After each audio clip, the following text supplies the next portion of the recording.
আশুলিয়ায় গণমাধ্যম কর্মীকে সংবাদ সংগ্রহের হেনস্থা। সাভার প্রতিনিধি মোহাম্মদ মনির মণ্ডলের প্রতিবেদনে দেখুন বিস্তারিত।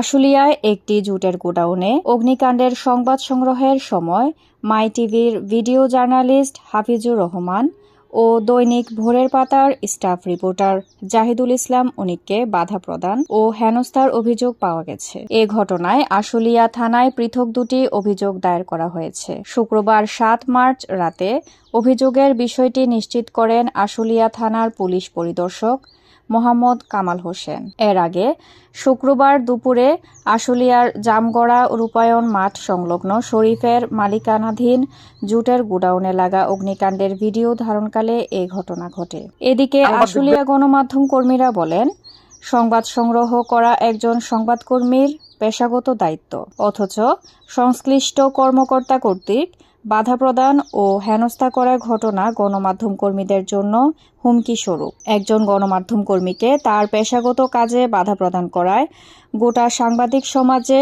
উদ্বেগ সৃষ্টি হয়েছে। নেতৃবৃন্দ ঘটনার সঙ্গে জড়িতদের দৃষ্টান্তমূলক শাস্তির দাবি জানান। আশুলিয়া থানার পুলিশ পরিদর্শক তদন্ত কামাল হোসেন বলেন, এ ঘটনার অভিযোগ পেয়েছি, তদন্ত করে পরবর্তী আইনানুগ ব্যবস্থা গ্রহণ করা হবে। Mahjabin Sadia, news desk, daily news Bangla 24।